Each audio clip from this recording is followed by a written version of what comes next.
Podcasts proudly presents The Broadcasters Podcast, a weekly media commentary talking about traditional and digital media headlines and talking to the content creators out front and behind the scenes.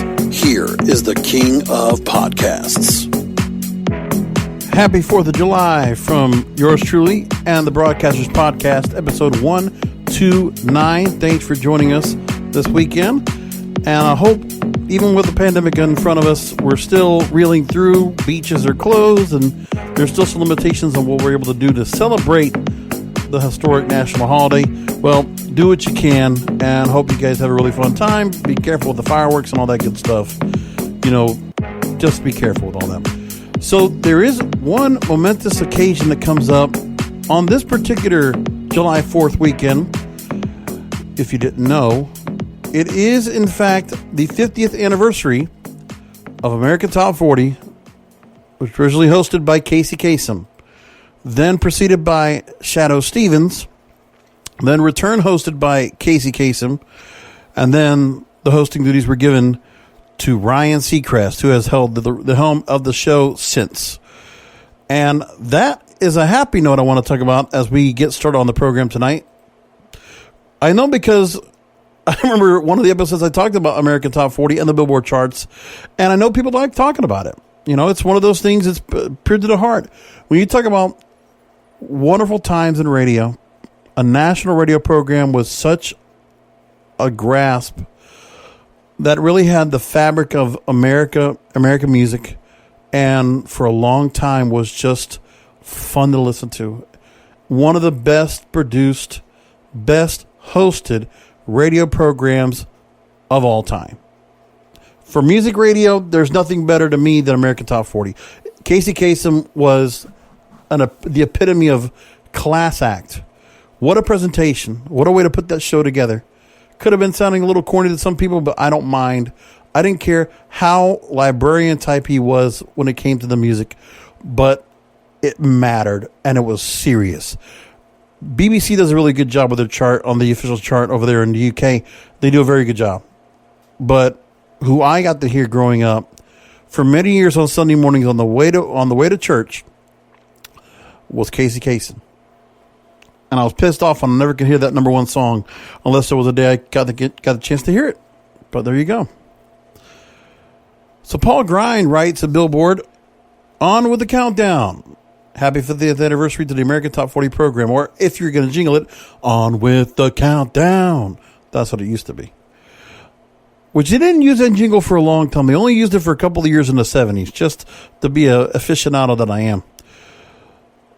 So if you were listening to radio station KDEO, which is now KECR, in El Cajon, California, on the evening of July 3rd, 1970, you're one of the first people to hear the very first episode of American Top 40, a show that will become a pop culture classic, will turn many people, including this writer, onto popular music in general and the Billboard charts in particular.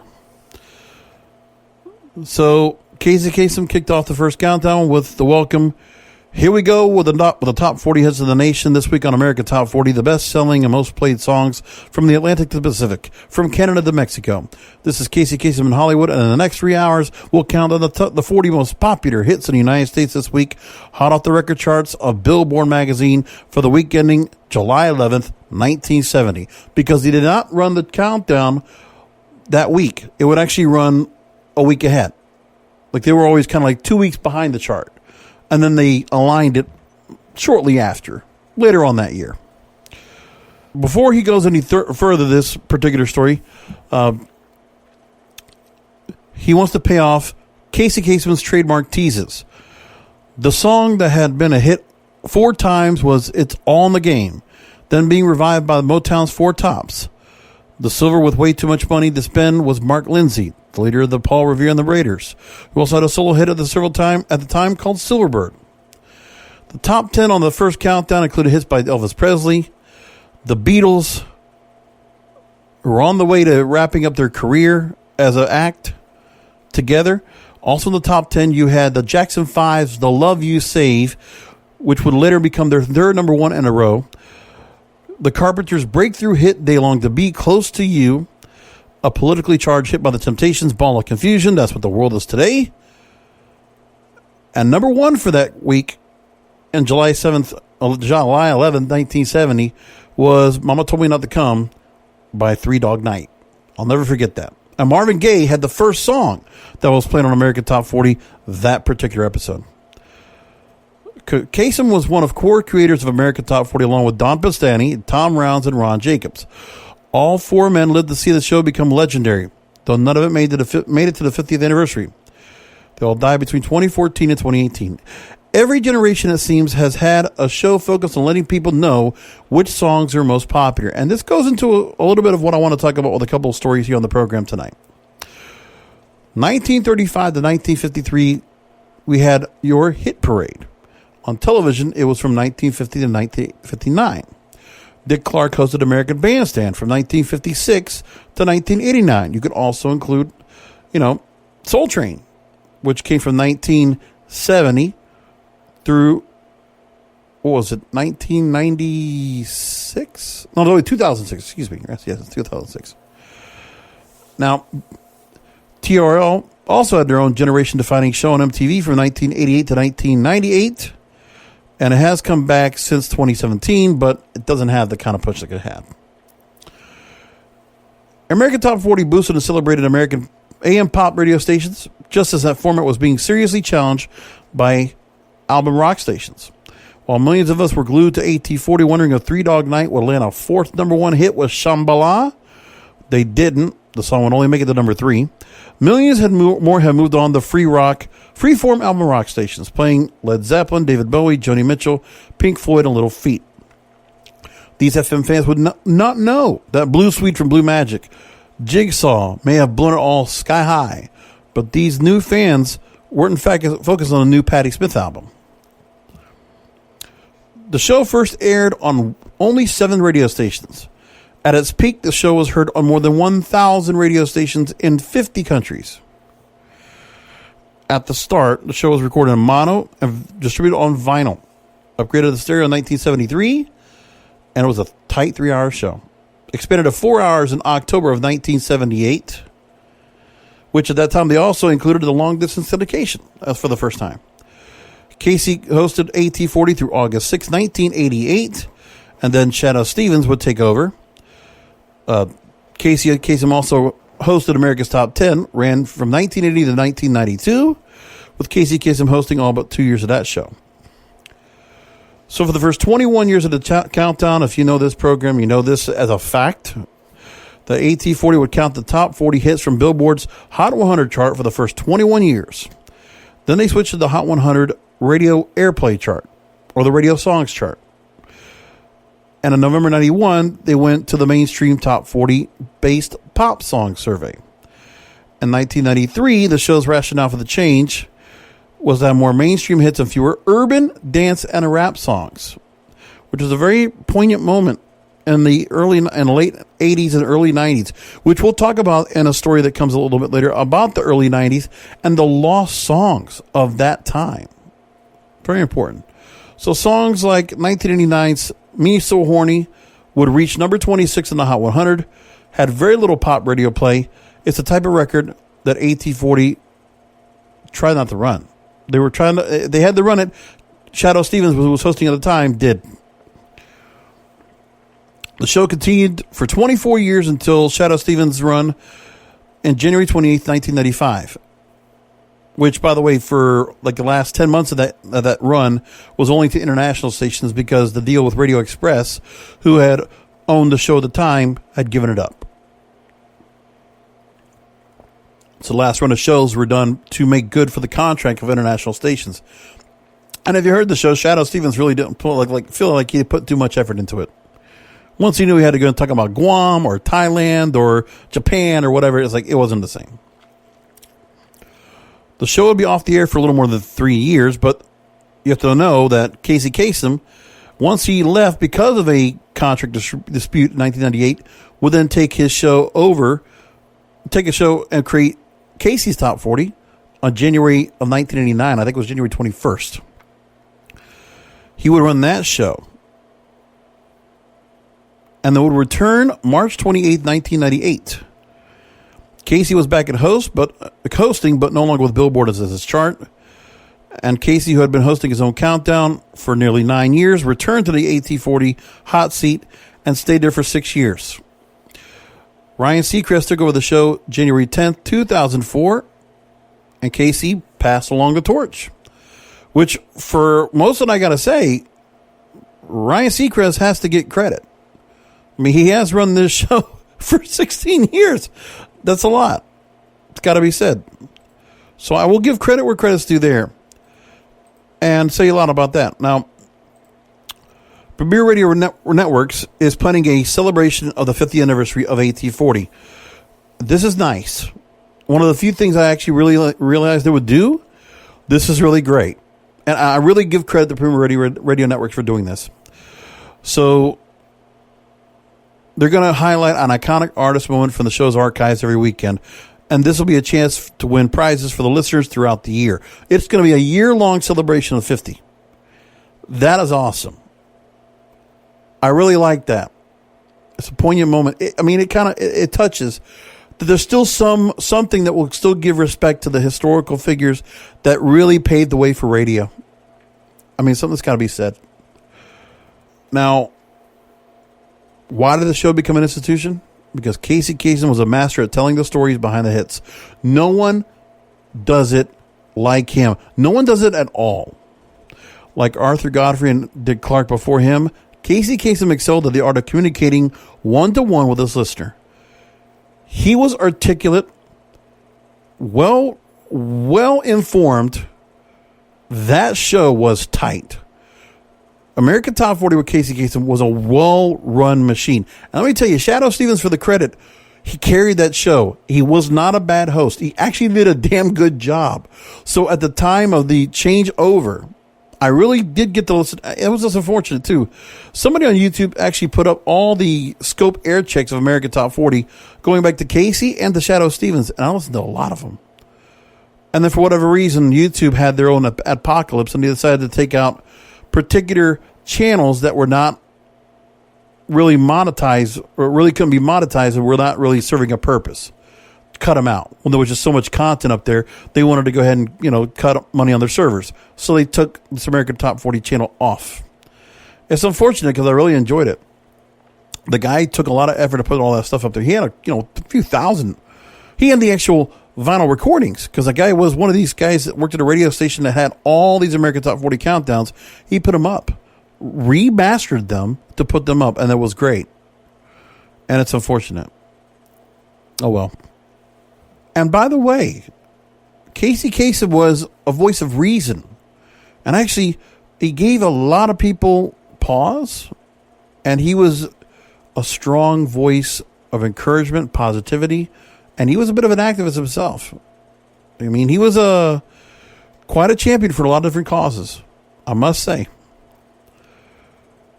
AT40 launched just 2 months after the Kent State tragedy. Casey Kasem was on throughout Watergate, the fall of Saigon, the Iranian hostage crisis, the early years of the AIDS epidemic, the Challenger disaster. But every week you could count on him, and you just knew that it was a song that would be popular the next week and would continue to go up to the top, and you would hear some great music throughout, because the Billboard chart was the gauge, and it still is today. In a 2011 essay in the New York Times Magazine, Rob Walker wrote that nowadays people can do and live in their own self-curated cocoons. Surely we've gained something from the culture-slicing tech tools that give us so much control over the pop media we consume. But we've lost something too. Having an unofficial and definitive gauge of the undisputed top pop champion of the week was actually kind of a great thing. It was joyful to root for a song you liked as it climbed the charts, and gratifying when it reached a pinnacle. And it was more fun to be appalled at everyone else's bad taste when the chart topper was an irritating stinker. I don't feel that way right now with the current incarnation. There's a lot of reasons why, and I'll talk about that in a moment. Nobody would call AT4 an educational program, but this is important. I learned a lot from it listening to it in the 70s. He would do special reports. So say when you had Musical Youth in 1983 having a top hit song called Pass the Dutchie, he did a report on the history of reggae music. He would also do specialty countdowns, top 40 songs of the rock era, from the beginning in 1955 to 1972. He would have his bicentennial special, number 1, July 4th songs of the past 40 years. He also did the top 40 albums of the Billboard 200 for one special just to try it out. Top 10 producers of the 1970s, top 40 hits of the Beatles, and he'd also have the 1840 Book of Records, which just gave you quick little fun facts. Now, let's make this point as well. That kind of stuff doesn't happen right now on America Top 40, the Ryan Seacrest version. Because you know what? Ryan Seacrest is so damn busy. He's doing American Idol when it's on. He's doing the live show with Kelly Ripa. And he's got his radio show in Los Angeles. I can imagine he doesn't have the time to do anything except just run his voice tracks down, host a show, take a little bit of an interview from his on-air show at Kiss FM in Los Angeles that gets syndicated out. And that's it. Just patch the show together, put the songs in. He probably records for 30 minutes. Done. Probably does it on a Friday, finishes up. They take the media-based chart, which is a bullshit chart, in my opinion. Casey Kasem was inducted into the National Associated Broadcasters Broadcasting Hall of Fame in 1985, National Radio Hall of Fame in 1992. So the first, here's some of the trivia that was actually brought up for this American Top 40 article. If you didn't know, first AT40 show, Marvin Gaye's "End of Our Road" was the first song played. First number 1 song on the show, Three Dog Nights, Mama Told Me Not to Come. First long distance education was Desiree by Neil Diamond. Longest running number 1 in 21 years. The show was based on the Billboard Hot 100. Was Debbie Boone's "You Light Up My Life" and Olivia Newton-John's "Physical," each 10 weeks at number 1. Most frequent guest host was Charlie Van Dyke, 31 times at the mic in the 1980s. Also had a lot of great DJs from all over the nation that would guest host that show. Humble Harv hosted the show. Gordon Elliott hosted the show for a week. There's a lot of people that were. I also can remember Mark Elliott was a fantastic backup host who also worked at Disneyland and did a lot of good stuff. Remember him being on there as well. So I want to talk about a little bit about the actual stars that are around there. So there's been a lot to be said. As I mentioned, Shadow Stevens was also great. And in that incarnation of the American Top 40 Countdown, you have to admit that there was a lot to be said about the music that he was having to play. Rap and grunge were still among that, and there was just a real change in the 90s of the music that was on there. And let me tell you something. A lot of the songs you hear on that chart of Shadow Stevens that we used to run every week, you don't hear those songs now. And we'll talk about that. And as for Ryan Seacrest, again, for as long as he's hosted American Idol, he has hosted American Top 40. For the credit. Ryan Seacrest has been hosting American Idol since 2002, and shortly after did he take over American Top 40. Listen, for the career that he's had has been incredible. So I give him a lot of credit for what he's done. And most importantly, I cannot talk about American Top 40 without talking about his closing end to his show, which he said every week. Keep your feet on the ground and keep reaching for the stars. What a touching thing he would say. Really awesome. And Ryan Seacrest, after the passing of Casey Kasem, did speak about the passing of Casey Kasem and said that, quote, Casey had a distinctive, friendly, on-air voice. He was just as affable and nice if you had the privilege to be in his company. And that Seacrest said that as a child, he'd listen to Casey's show every weekend and dreamt about someday being a radio DJ. That Casey Kasem was one of his idols going in forward. Amazing. And so with that said, we have that story, and it's wonderful to hear that such a momentous moment has come about, that we're here. Something that in radio, I think a lot of people can appreciate. It was a great time. 50 years, as I record this show, July 2nd, 2020. A couple days away will be the 50th anniversary of the official launch of American Top 40. which happened July 4th weekend, 1970. Wonderful. So let's talk about the 90s. Sean Ross Sapp, who does a lot of good articles for RadioInside.com, put a really interesting story on because, like I said, the Billboard chart and what you would hear on American Top 40 hosted by Shadow Stevens, you'd hear a lot of songs on here that, for whatever reason, they just dropped off. And there was something about the 90s and the Billboard Hot 100 and how the change in music really came about. And because of this, yes, there might have been certain rap and grunge songs, and the change of music was getting so diverse and crazy, was really wild, that mainstream radio stations were scared to play certain music. They wanted to keep it, they wanted to sanitize it, basically. They wanted to keep it homogenized. And that's where pop radio has lost its luster.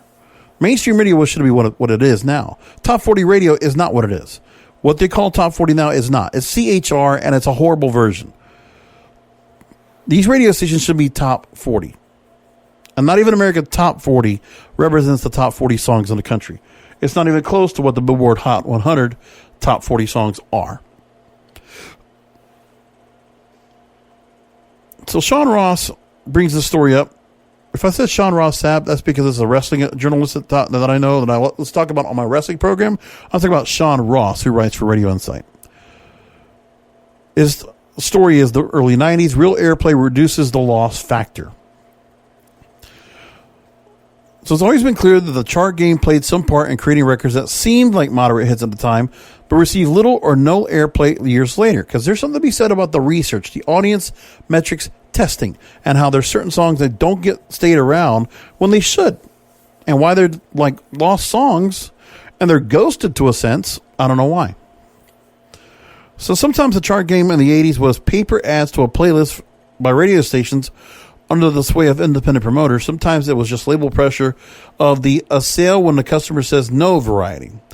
Exactly which records were hype, how it was hard to tell in that era, but our calculation of the loss factor, the difference between the hit status then and airplay now, is littered with songs that never quite seemed like real hits at the time.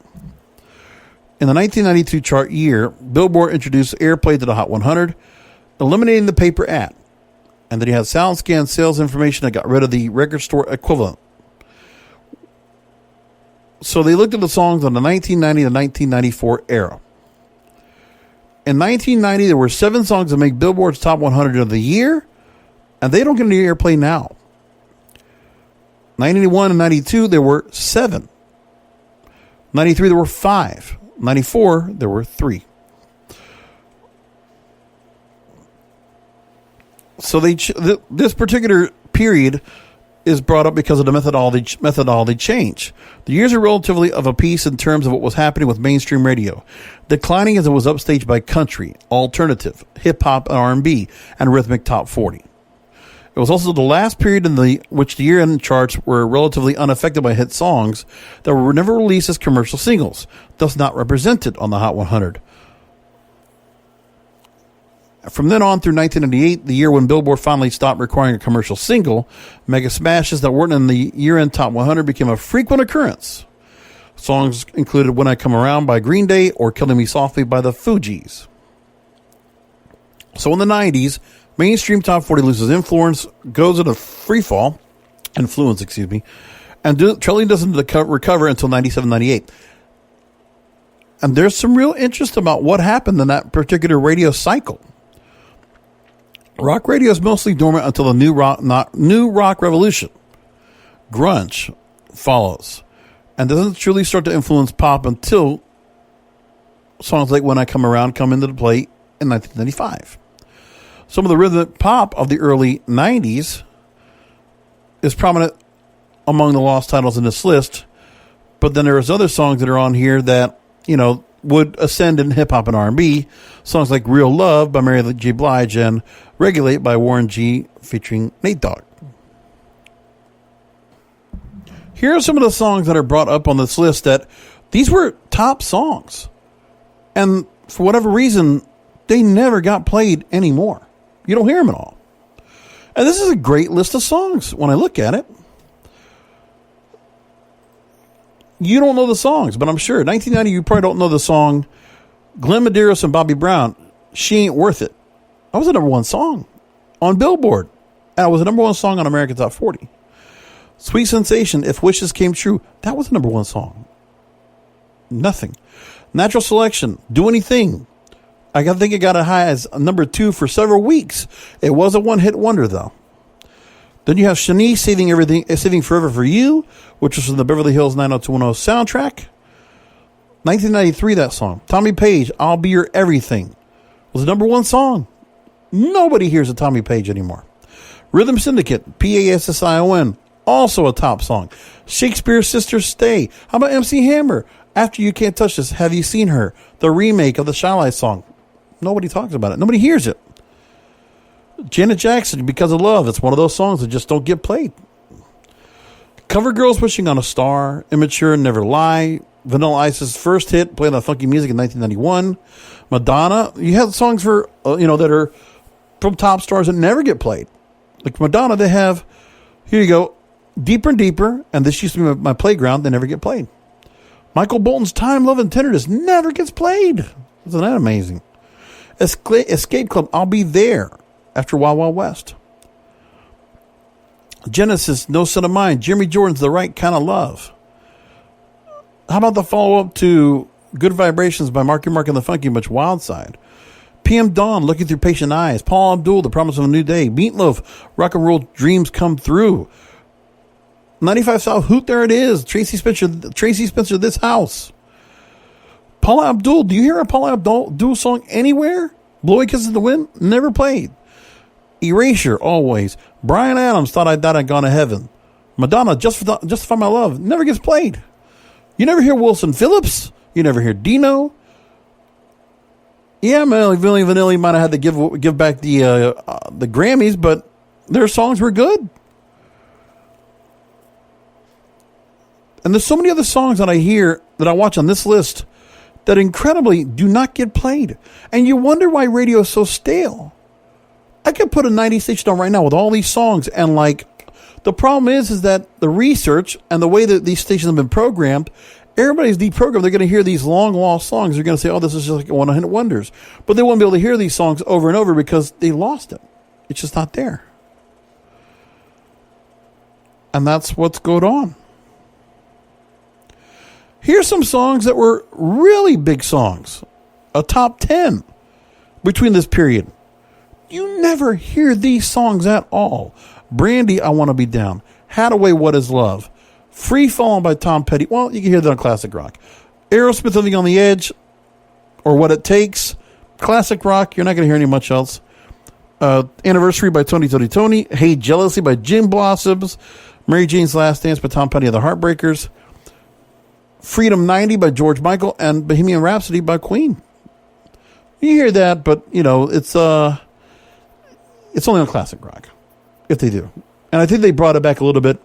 Maybe some stations might have played it after the movie last year or 2 years ago, whenever it was. But it's quite interesting. And it wasn't until 1997, 1998 when you had the teen idols. You had, the boy bands. And you had the pop princesses. The Christina Aguileras, the Jessica Simpsons, the Britney Spears, the Mandy Moores. All that. It was just a renaissance of pop. The Spice Girls, all that came about and changed everything. And that's what happened. It's quite interesting to see what all changed about. But all that music's changed. And what happens today? Well, music just continues to be changed because of social constructs. But let me tell you something. Out of those songs in that particular list I just mentioned, you notice how many black artists, how many Spanish artists are on this list? A lot. Diversity on the countdown. But the radio stations are not playing it. These are not bad songs. They just decided, we're just not going to, they're just lost. We just don't bring them back. A lot of Spanish artists, a lot of black-born artists, just not brought up. A lot of diversity in this whole list. And for whatever reason, people just didn't feel like doing that. Just, I don't know why. I'll never get it. So now we're more worried about erasing history. So another thing that's getting lost Rolling Stone puts out the story. We've talked about this in the last few weeks. The fact that we know the music labels are looking to get rid of the word urban contemporary, the phrase. Well, now radio apparently is going to do the same thing. Radio is quietly scrubbing the word urban. That's Rolling Stone reporting on this. They say that radio giant iHeartMedia and analytics company MediaBase are poised to remove the word, which has been controversial in industry-wide discussions around systemic racism. Now, this is just one of two things that iHeartRadio and iHeartMedia decided to do. They all have the Black Information Network, which are running on their Black-run radio stations, their urban contemporary, urban adult contemporary stations, 15 stations around the country. They're running now a Black Information Network. So it's news targeted towards the Black community in a national sense. Now, let's talk about this story from Rolling Stone. So a rep for iHeartMedia says the company is in the process of removing urban from job titles, adding that it has already transitioned away from it into more descriptive and specific names such as hip-hop and R&B to break from the past.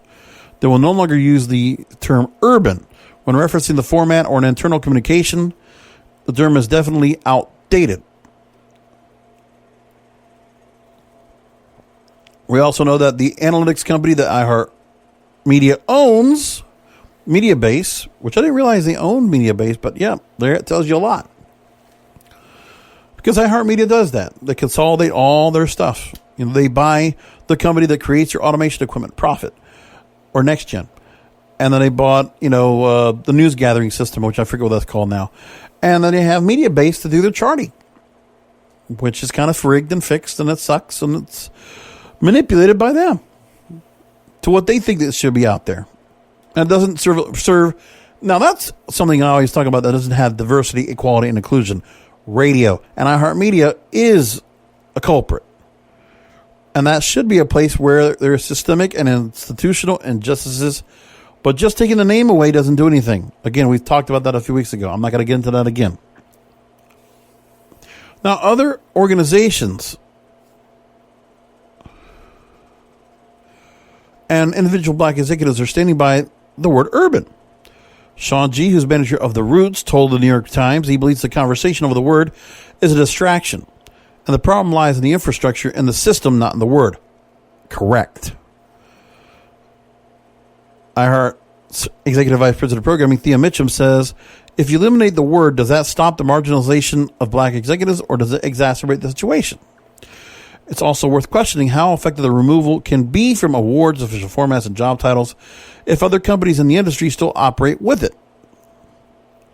Interscope Records just announced a new senior VP of Urban Radio Promotions, and other major labels remain a robust department explicitly under the Urban Radio Promotion umbrella. And there you go. Another thing that goes along. Why is that all about? What good does it do? Well, I don't know. But again, it doesn't answer the real problem. And that's where I'm coming from with all this. I'm done with radio. Coming up a little bit later on, I'm going to continue my 3-part interview, which is the third of 3 right now, with Sal Peasy Puglieres, who's a rapper, radio host, podcaster. He hosts the To Be Blunt with Peasy podcast, which you can find anywhere you find your podcasts. And we're going to continue my conversation with him. I have a few more minutes left with him. We'll play that on the tail end of this program, so you can check it out for yourselves. Got a couple more stories to get to before we get to that. So, objectivity in journalism. I wanted to bring this up, but I wanted to bring up, after I talked about the radio stuff, this is important. A story from Matthew Ingram writes from the Columbia Journalism Review says, what comes after we get rid of objectivity in journalism? Now, we talked about objective journalism last week, remember? Former Washington Post reporter Wesley Lowery wrote in the New York Times that what we call objective journalism is constructed atop a pyramid of subjective decision-making and has been defined almost exclusively by white reporters and mostly their white bosses. You may remember last week, I did this on my YouTube channel, but I also wanted to bring up a couple of things that were brought up here about this particular story that Matthew Ingram brought up last week, where he talked about objectivity isn't a magic wand. Because then he talked to Tom Rosenstiel, a veteran journalist and executive director of the American Press Institute, co-author of a classic journalism textbook called The Elements of Journalism. And I brought this quote that I thought was very, very important, because Wesley Lowery talked about the idea of moral clarity. He is, so I can clarify that for everybody. And Rosenstiel said, quote, "If journalists take refuge in subjectivity, they will wind up thinking that their opinions have more moral integrity and genuine inquiry, and journalism will be lost." And I thought that was a powerful point to be made. And Lowery would argue back, saying that getting rid of the concept of objectivity doesn't mean a return to the partisan press that preceded it, or descent into the swamp of subjectivity and opinion. Instead, he said the better approach was for journalists to pledge that we will, quote, "devote ourselves to accuracy, that we will diligently seek out the perspectives of those with whom we personally may be inclined to disagree, and that we will just be assured to ask hard questions of those with whom we're inclined to agree," which I disagreed with. Now, back to the story that I'm talking about now. Another person that Matthew spoke with was Lewis Raven Wallace, who wrote a book called The View from Somewhere. Now, he was a former reporter for APM's Marketplace, which is run on many PBS radio stations around the country. He was fired in 2017 after he wrote a blog post questioning the idea of the objective journalism. And by the way, this particular writer, journalist, and author is a transgender journalist. He said, in his view, it's not an either-or debate between personal journalism versus objective journalism. I believe objectivity itself is a myth that has been perpetuated based on the normative white male cisgender perspective in journalism. The journalism we call objective is generally just biased towards acceptable social and political norms. The media needs to think about the relationship between journalism, identity, community, and truth.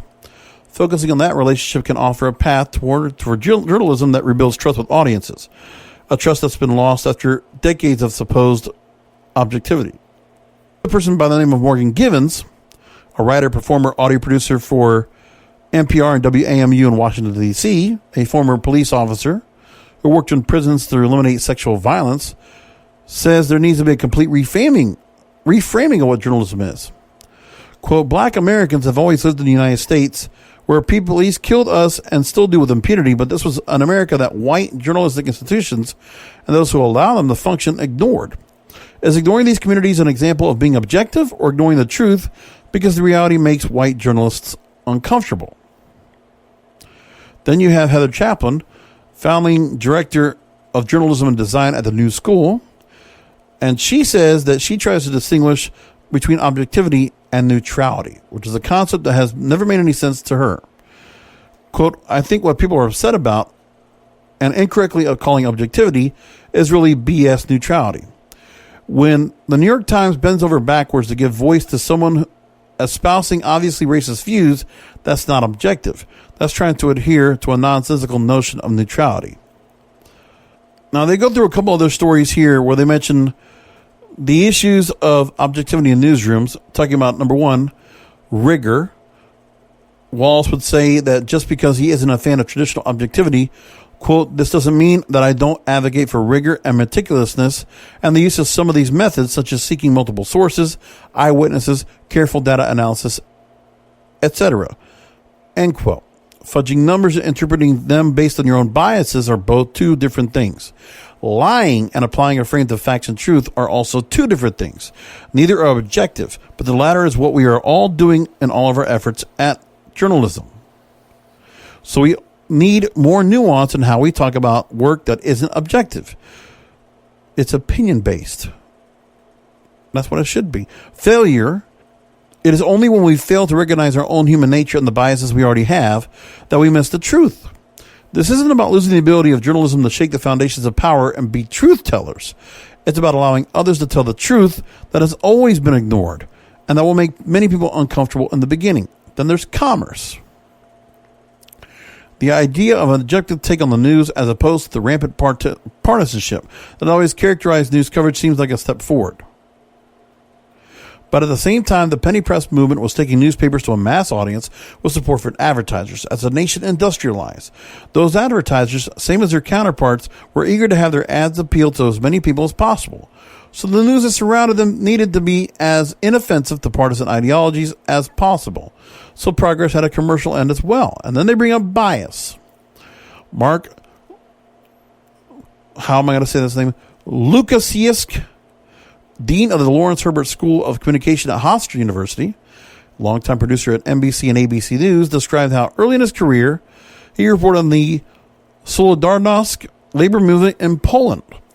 Despite the fact that his parents were Polish and supporters of the movement, despite the fact that he said, compared that to the recent incident in the Post-Gazette in Pittsburgh, where reporter Alexis Johnson wasn't allowed to cover the protests because of a single humorous tweet comparing the aftermath of looting to a Kenny Chesney tailgate party. Generations apart, a stark difference in whose bias is tolerated and whose is ignored or forgiven. There's some interesting points brought up here. I especially like the part about rigor. That we should have rigor and meticulousness that multiple sources we don't get enough of. And multiple sources that are able to go ahead and speak on the record. We have to have that. Eyewitnesses, absolutely. Eyewitnesses that are really fact-checked. Multiple eyewitnesses. And getting the story right from the mouth. Getting the real story. The 5 questions. Who, what, when, where, why, and how. Excuse me. Who, what, when, where, and why. How sometimes is the 6th question, but we know that. It's quite interesting. So now we're going to leave it there. And I want to go on to another thing that's talked about from editor and publisher. They have a story about media leaders weighing in on where the industry will head after the pandemic. I want to just go into this real quick. So local publications have been slashing staff, cutting print frequency, and reducing pay to bring the top line costs, as advertising revenue has plummeted as much as 60% as shelter-in-place orders went into effect. So Jed Williams, Chief Strategy Officer for the Local Media Association, says, quote, "This is the perfect example of all news is local. We all need to be very much in touch with what's going on around us." So the print news industry is already struggling. Debt-laden hedge funds have been slashing staff, cutting print frequency to reduce costs long before COVID-19. Earl Wilkinson, CEO of the International News Media Association, says this, quote, "What we see is this. If you were getting decimated on advertising, but advertising is only 30% of your revenue model, this really hurts but it's not an extinction level event. 70% advertising, but your advertising is down 30 to 40%. This is an extinction level event." Then you have things like the Facebook Journalism Project trying to help out with money and others getting grants. But there's a big crisis to being said. Quote, "We have to serve the information needs of communities more effectively and with greater speed and clarity than ever. We have news organizations that are resource strapped and they're time starved. We're not looking 3 years out. We're not looking 3 months out. We have to do what we can to put money and resources into these hands of these news organizations." And there we go. Big problems. And there's more to talk about, but I'll probably bring that up in a YouTube video I'll probably put up over the weekend. That's what I'll consider doing. One more thing we're going to get into before we get through. New TV and film contract that's being mulled over by SAG-AFTRA right now. We're finally getting to that point where maybe we can get some things done and get some things handled before we get back to trying to get back to work in Hollywood. Which, by the way, you saw that the movie theaters are not going to open up until July 30th because of the changes to the box office, which is fine. I can understand why they're going to do that. It is what it is. So from Deadline.com, ratification ballots are in the mail for the new SAG-AFTRA contract with pro and con statements. On Monday, voting along the Guild's fractious party lines, nearly one-third of the National Board of Directors voted to reject the contract. Fell short of achieving the threshold, triggered the board's consideration of a minority report. The Guild included the dissenting opinions, and so they gave it a shot. Gabrielle Carteris, who used to be on Beverly Hills 90210, cannot talk today, man. Just fumbling through. She's SAG-AFTRA president, says now the new film and TV contract is the most lucrative deal we have ever negotiated. So opponents of the contract argue that it includes rollbacks in the fixed formula for residuals in the syndication market, that it will cost actors $70 million in the next 3 years and $170 million in the next 8 years. And the new contract destroys our decades-old fixed residual formula, resulting in a 90% reduction in residual. Union says the gains in the new pact are valued at $318 million over the next 3 years, 26% increase in residuals from original shows made for high-budget streaming platforms, $54 million in additional funding for the union's health plan, and 2,100 additional jobs for West Coast background performers beginning in the third year of the contract. So we got a contract that's being put in, and now it's being negotiated. So they'll let it moderate. Fine. Let it move along. Let's see how they work out things. It's great. I like where they're going with it. At least they're finally on the negotiating table. They're trying to work it out. All right, we're going to leave it there. Time for me to go move along to my interview, concluding my 3-part interview with Sal Peasy Puglieris. Enjoy it. Talking more about radio here on the Broadcasters Podcast. One thing I'll tell you, you tell me about this. One of the things I remember most about hip-hop radio, which we don't have anymore, I don't know if there's a lot of mix shows anymore. You had guys in the mix that really did good stuff, and it wasn't canned, and it wasn't pre-recorded. You did it live. So like down here, we had DJ Waggy T, right? Doing reggae on Friday nights. He still does it now. And others that we would see, like especially up in New York, you had all these different DJs playing from clubs. They were the beacon. Like, so you know where the party's going. It's him. If you can't go there, there you go. But that's what we had. And something to be said about, like, you know, that right there doesn't happen anywhere. So if people want to go just listen to music, they don't hear music in the mix like they used to. Everything being scratched or blended.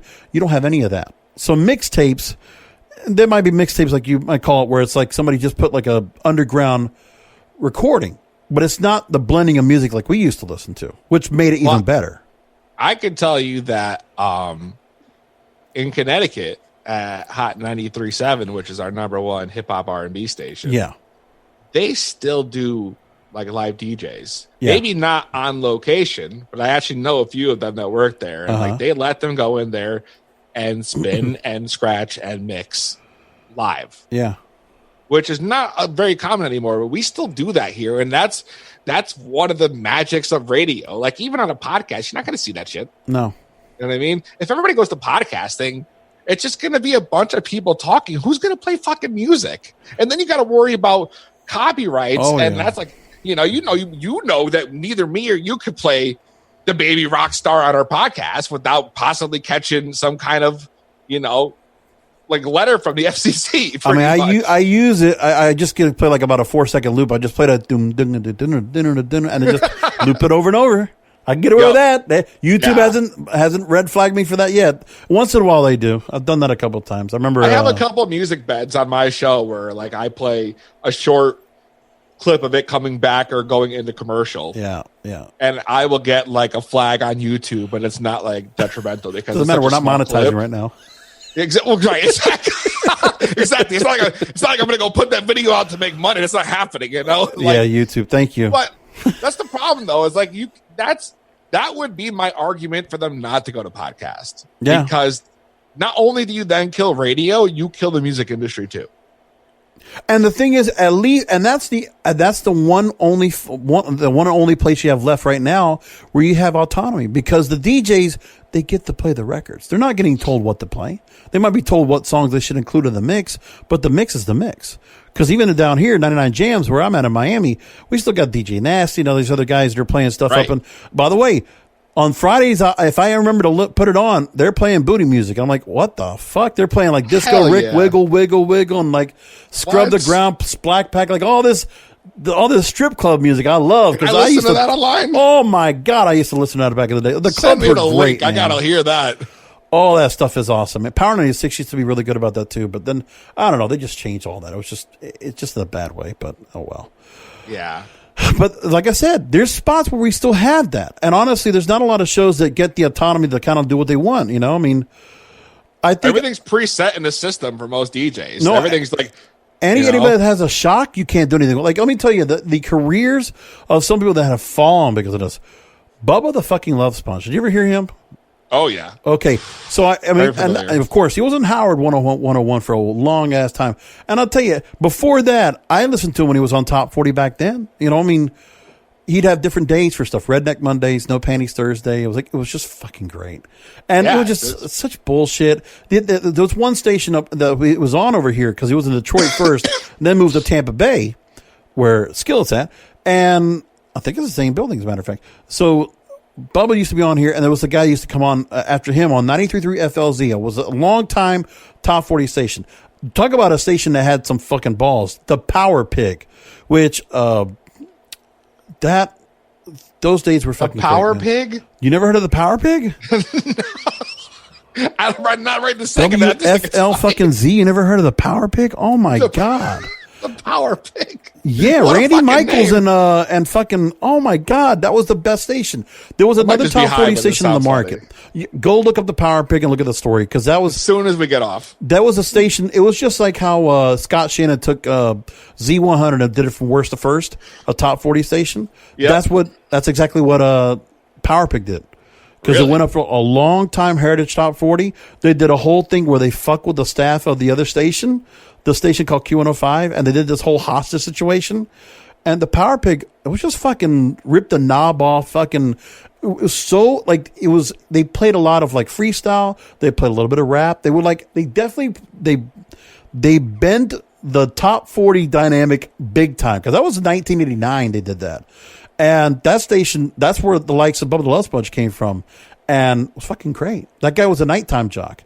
And we had another guy who was what was it, Tom Steele. He would do a thing like he was acting like he was in a restaurant kind of deal, talking to people about like their dating, relationship kind of stuff. It was just, that station just had personality driven radio. We don't have any of that shit right now. So you had that where people had autonomy. You had the DJs that could do the mixes, that had autonomy.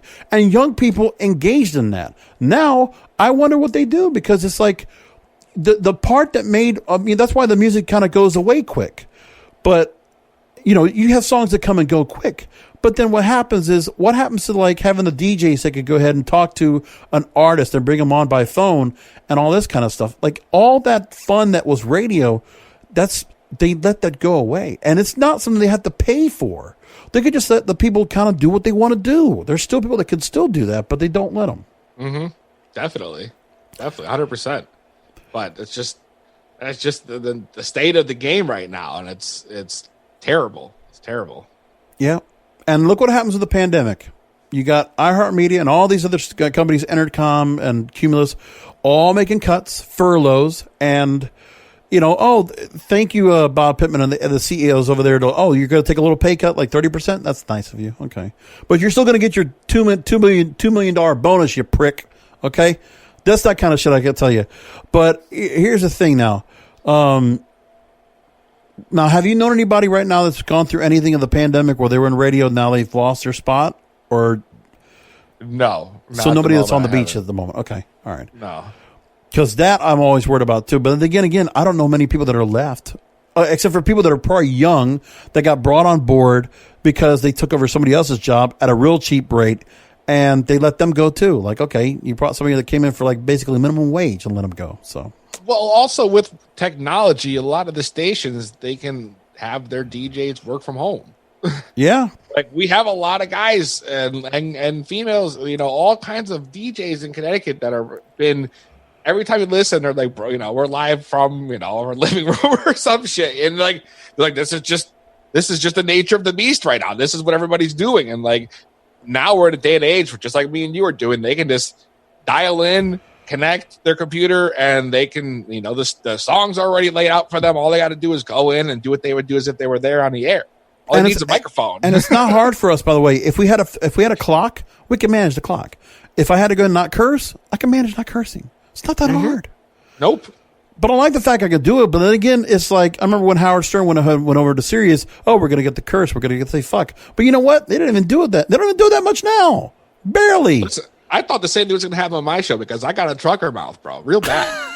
Real bad. I literally have a trucker mouth. And I was like, our show is just going to be fuck this the whole time. Yeah. And it ended up being like kind of the opposite. Like, yeah, it comes out a few times an episode. But like, when I'm going, I feel like I'm in broadcast mode. So I kind of try to be mindful at some points that I'm like so used to not being able to. Yep. You know what I mean? But I mean, sometimes it's good to use a fuck just to go and be very effective. When I need to intonate something and emphasize, it's good to drop a little bit of an F-bomb. That's my favorite go-to. Are you kidding me? So Lee Abrams, like I said, for what it's worth, there's not a lot of people that want to talk. Because again, they always say, oh, look, radio, 95% of people listen to radio. I don't know who those people are. Like, again, it's the easiest thing to turn on and off. But, they digress. So Lee Abrams, he mentions also this too. And like I said, sometimes he actually talks about this, but again, he's just sitting on the outside, not going to be a part of anything because at this moment, like I said, radio is just, we're waiting for the implosion. That's all I'm waiting for. But I think it's going to happen someday. And it's nice that we're going to talk about this with people like you, Sal, because we're going to get to that point. And maybe we're going to get a chance while we're sitting back here doing podcasts. We're going to say, you know what? Hey, man, we got this show. Hey, I already got a clip reel right here. You want to see what we're doing? Demo tape. Thank you. Come on. You need us more than we need you. So here's what I want to say about this. This is what he pointed out as well. The great little rant he put on. Media is timeless. You can cherry pick from all eras. Some things were better before, and at the same time, there's a fountain of new ideas that will excite and stimulate that are yet to be discovered. Because there is true. Radio is the of the mind. We can always adapt. We can always evolve. But new media needs some old thinking to put soulfulness and magic into their mix. And while old media needs spectacular, denial-free new ideas to cut through the ever-growing clutter. Denial is the key word. The old media guys tend to be so ingrained in the way it's always worked. New media guys often reject some of the old values that are unfashionable. But they might enlighten and satisfy, consumers. So the advertisers they're playing to, they don't play to the audience. They forgot that the audience is the people that listen to the damn station, that the people own the airwaves. They forgot about that. Yeah, absolutely. Absolutely. And he's right though. They're like, there's no middle ground. I feel like maybe if they can find that the happy medium between how radio used to be done and how it is now, like maybe that's just the spark it needs to revive radio. But the question is, what is that going to be, and can we handle it? Like in the current state of like how everything is with everyone being so offended with everything, I'm just not sure that people would be able to take a lot of the old style of radio, But now the podcast, but it's working in podcasting because, again, I mean, there's something to be said where in podcasting today, the NPR shows, there's a lot of them that rule. They do very well. There's just that, that humming like ASMR kind of like, we're going to talk very softly here on Point, and this is car talk. It works for some people. It's very hoity-toity. It's fine. Listen, it's different strokes for different folks, but I'll let them have it. But then again, like I said, if we have shows that are able to get this kind of dynamic right here, you're giving away stuff, you're taking phone calls, you are audience participation. There's nobody else doing that much at all right now. So I want to know about with your To Be Blunt podcast, how is it you're able to go ahead and put that together and make it work for podcasting? Well, tell me about what is it that you're able to do to keep this audience engaged when they're waiting like an hour a week to go ahead and have you come back? It's not an everyday show. No.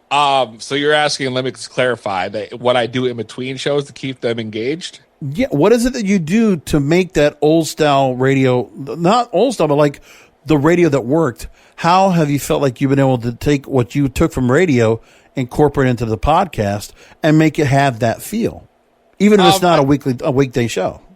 I think a lot of that has to do with just I feel like my show is so engaging because we're so interesting. We're so in your face when we're on air. Like you said before, you're not going to turn into my show and you're not going to hear me just, talking like this and whatever. Like when I come on air, that's right, To Be Blunt podcast, and I'm in your face, I'm nuts, and people are like, holy shit, this guy's legit. Yeah. And then and of course we'll go right in like, this happened this week. Has this ever happened to you? Call in and let us know. Yeah. Here's the phone number. Phone lines are open. We got a private line. People can call in and engage.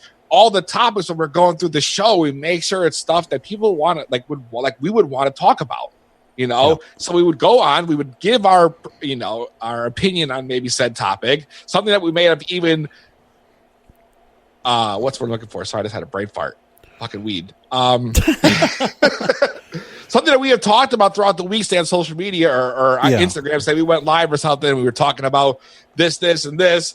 Like Frank Knox went out and got shit-faced at a ball game, got a fight with somebody. What would you have done in his situation? And we'll like hype that throughout the week. And then comes Thursday, it's the first thing we start bringing in. I highlight the show, tell them what they're going to listen to, tell them phone lines are open, and go right into bringing them in, sucking them in. I don't give the audience the time to sit back and get comfortable. You know what I mean? And it works. And listen, it's a tried and true format that works where, there's a predecessors that came before. I also think about there was a show that was on that same station, WIOD, with Phil Hendry and Randy Rose and all others. We had Rick and Suds. Same kind of idea, but kind of like the laid back Key West, Fisher, beer drinking kind of swill. It was funny. They would do stuff where the old days they used to have the portable phones, and they would have people find ways to destroy their phones on the air. Oh, I'm going to throw it in the dryer. I'm going to drop it from a plane. And it was funny shit. That's the stuff they did. I'm about 1,000 feet above my house in a prop plane. I'm going to drop my phone and see what happens. And they wait to hear it, and it's and you hear the whole, the stunts. Yeah. Nobody does stunts anymore. None of that. That's the thing. We do stunts. We do voices. We do characters. Yeah. We do, we do game shows. It's every theater. Week. It's theater. I do a game show, right? Different game show every month, every week in a month. Yeah, it's a different show. We got a slew of listeners that want to play, and I put on all the game show music. You know what I mean? And I put on the game show voice. I get the character, and I make it fun. You know what I mean? And that's the ways also that keeps my listeners engaged. Is throughout the week, we will do those kind of game shows on social media. So say Thursday night, we do In Your House, where we'll have everybody join in IG Live, and you'll have to tap in, and we give you 30 seconds to find an item in your house that we name off. Yep. And then we give you a prize if you win, and stupid shit like that. But doing that stuff throughout the week keeps people ready to come back on Thursday, to answer your original question. Right. It's even though the show's over, the show's not over. So now, my thing is, what's the makeup of the audience? Do you have a lot of younger listeners? I found my demographic as between 18 and 45. Isn't that amazing? I know 18 to 44 for a lot of stuff I do, but then again, you also talk about wrestling, which I love, and I could talk about for hours and hours. That could have taken a 3-hour talk just about the current state of WWE today, anyway. But we have. If one be in a bad mood, you could put me in a bad mood with that. So. We have the smartest wrestling fan in the world, the Scott.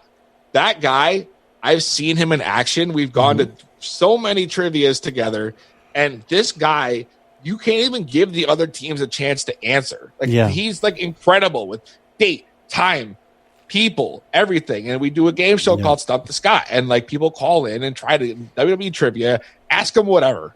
Oh, stump him. WWE. Oh, yeah. And he is undefeated. 48 weeks now we've been on air. Jesus. All right.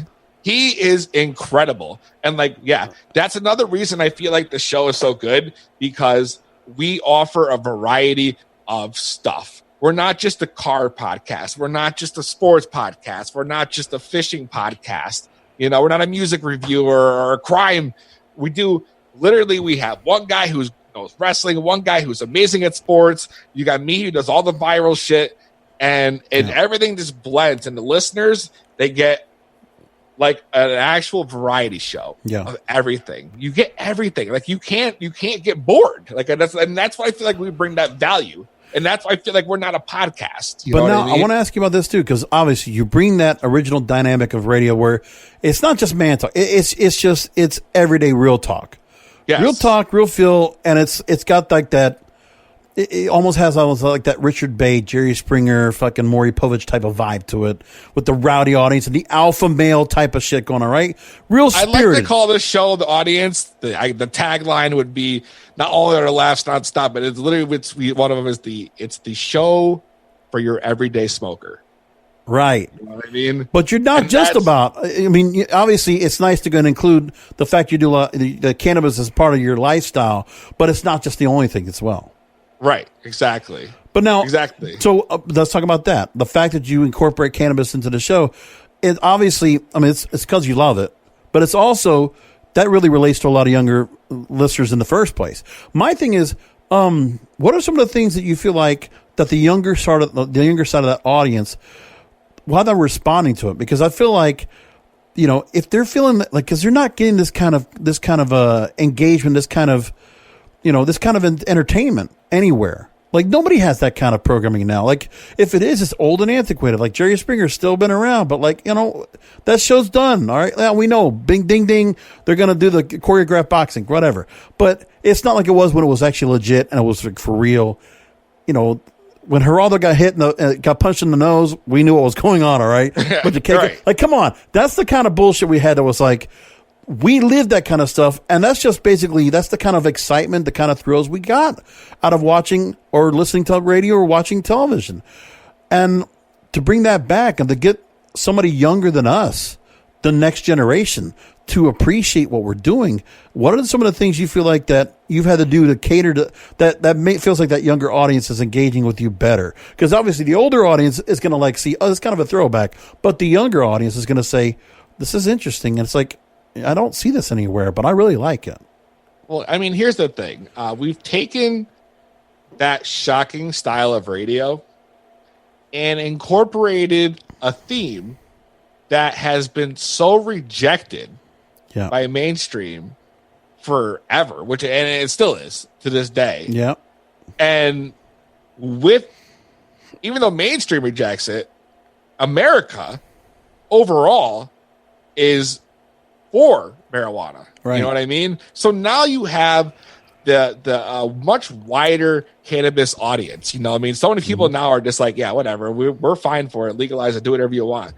So with mainstream still pushing it off, what I've done is I just created this show that's just something that they can hear on an accent radio, but just it also incorporates the one thing that everybody's afraid to talk about, and that's cannabis. Right. You know what I mean? And that's like, I think there's literally a blunt in the logo. You know what I mean?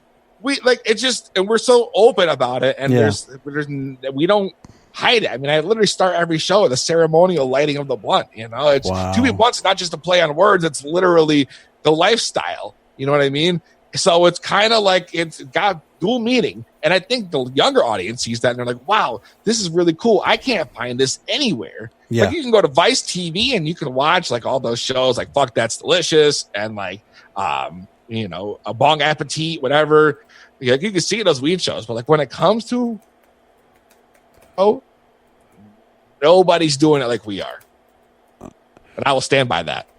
Right. Actually, you were trying to bring up that. There was a guy out of Tampa also thinking about Cigar Dave, who actually is moving his show to podcast.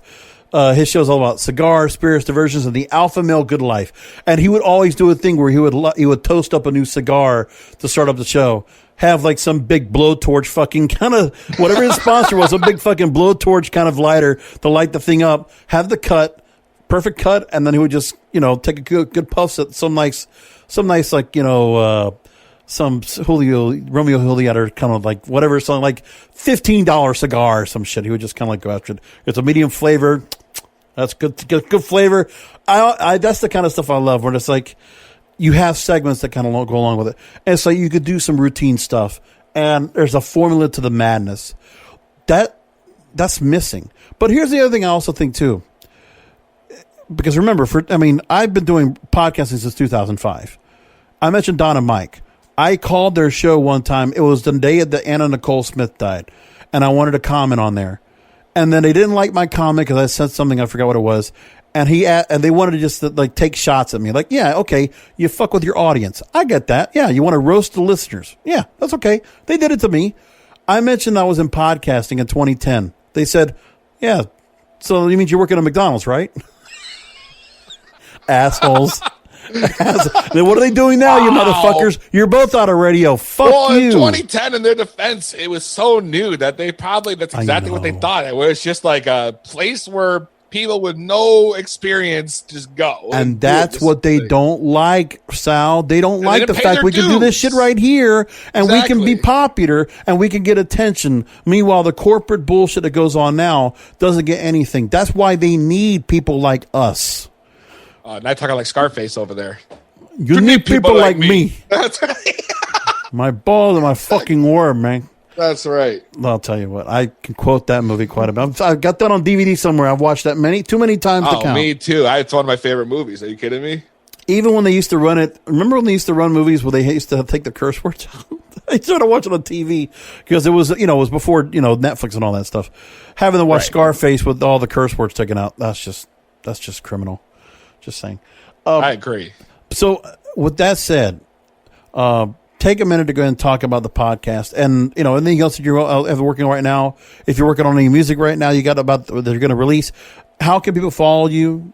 Go ahead and lay that out to everybody, for listeners. All right. So, To Be Blunt Podcast, or To Be Blunt with PZ, I should say.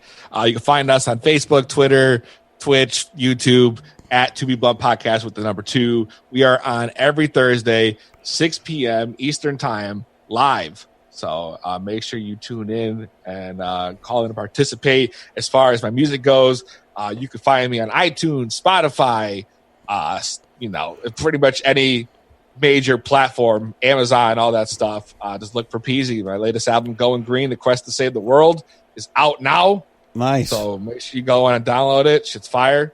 My new video from that, High as Hell, is on YouTube. Nice.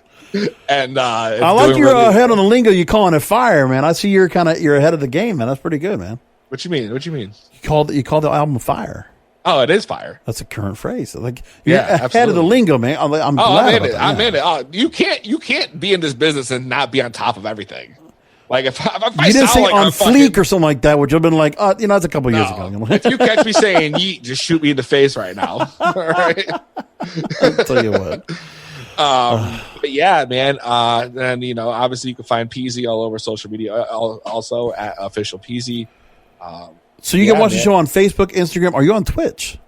We're on Twitch. We're on Twitter. We're on YouTube. We're on Facebook Live. So same name. Just look for it. You can find it. At To Be Blunt Podcast with the number 2. Excellent. Number 2, Be Blunt with Peasy. Sal Pugliaris.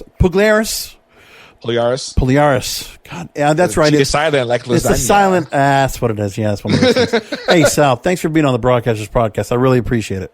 Thanks for having me on, man. It's been a pleasure. I hope all of you have a wonderful 4th of July weekend. Thanks for listening into another Broadcasters Podcast, as you always do. Finding where you do, of course, you can always find my YouTube channel, youtube.com/JBRASCO951, where I post this program, my other programming, and also a lot of extra content each week as part of my When I'm Not Podcasting series. I hope you'll check that out for yourselves as well. Till next week, remember, content is king, and the control of your content is in your hands. Thank you for listening to the Broadcasters Podcast, presented by BroadcastersPodcast.com and KingofPodcasts.com. The Broadcasters Podcast is brought to you by KingofPodcasts.com/Amazon. If Amazon is good enough for the King of Podcasts, it most certainly is good for you. KingofPodcasts.com/Amazon. And don't forget to check out the King of Podcasts wrestling program. The Wrestling is Real podcast, exclusively at KingofPodcasts.com.